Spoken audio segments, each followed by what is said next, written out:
ஆறாவது ஆண்டாக மேட்டூர் அணையிலிருந்து நீர் திறக்கப்படாத காரணத்தினால் குறுவை தொகுப்பு திட்டத்தின் கீழ் சுமார் 56 கோடியே 92 லட்சம் ரூபாய் நிதி ஒதுக்கப்பட்டிருக்கிறது. அதுகுறித்து திருவாரூர் விவசாயிகளின் கருத்துக்களை அறிய செய்தியாளர் ராஜசேகரிடம் கேட்கலாம். ராஜசேகர், குறுவை தொகுப்பு திட்டத்தின் கீழ் நிதி ஒதுக்கீடு செய்யப்பட்டிருக்கிறது. இதுகுறித்து விவசாயிகள் என்ன தெரிவிக்கிறார்கள்?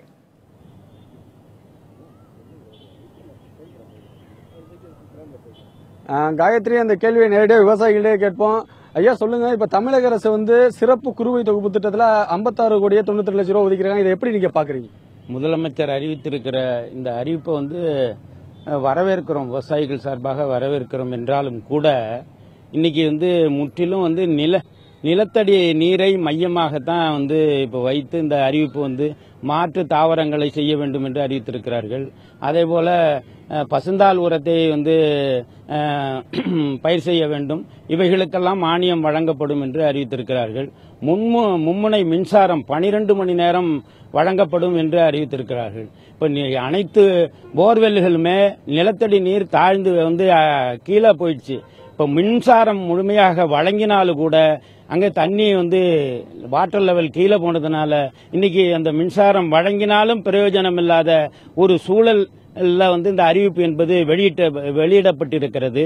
இது ஒருவேளை நாளை நடைபெறக்கூடிய சட்டமன்ற கூட்டத்தொடர் தொடங்குகிறது என்கிற காரணத்தினால் இந்த அறிவிப்பு வெளியாகிருக்குமோ என்று விவசாயிகள் கருதுகிறார்கள்.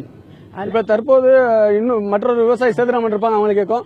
ஐயா, இப்ப சொல்லுங்க, இப்ப 1,60,000 ஏக்கர் பரப்பளவுல தமிழகத்துல அந்த குறுவை சாகுபடி செய்யலான்னு ஒரு இலக்கை நிர்ணயிச்சிருக்காங்க. இந்த இலக்கை எப்படி நீங்க பாக்குறீங்க?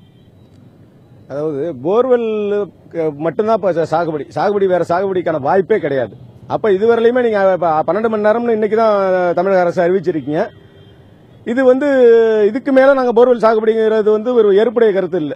ஆனா 56 கோடிங்கிறது வரவேற்றாலும் ஆனா இது பெரிய அளவுல முழு அளவுல பலன் அளிக்குமாங்கிறது ஒரு சந்தேகத்தை ஏற்படுத்தியிருக்கு.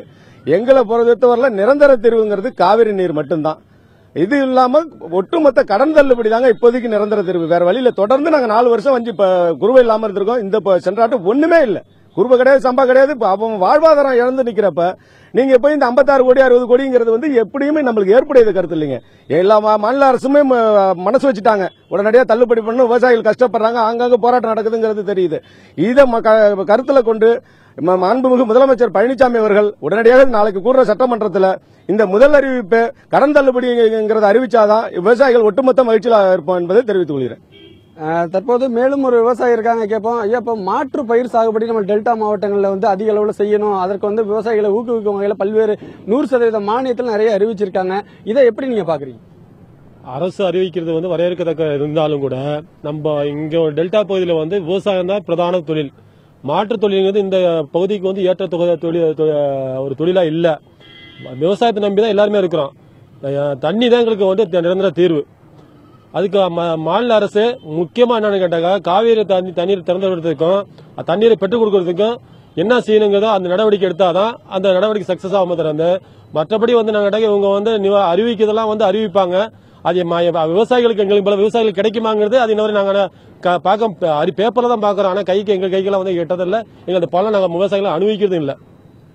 கண்டிப்பா காயத்ரி, இப்ப பல்வேறு விவசாயிகள் நம்மிடம் கருத்து தெரிஞ்ச கருத்தை நீங்க பாத்திருப்பீங்க. அவங்களோட ஒட்டுமொத்த ஒரு கோரிக்கை என்னன்னா, இது நிரந்தர தீர்வா இருக்காது. நிரந்தர தீர்வு என்பது காவிரி நீர் மட்டுமே. அந்த தண்ணீரை பெற்றுத் தருவதற்கான நடவடிக்கையை மத்திய மாநில அரசுகள் மேற்கொள்ள வேண்டும் என விவசாயிகள் தெரிவிச்சிருக்காங்க. காயத்ரி.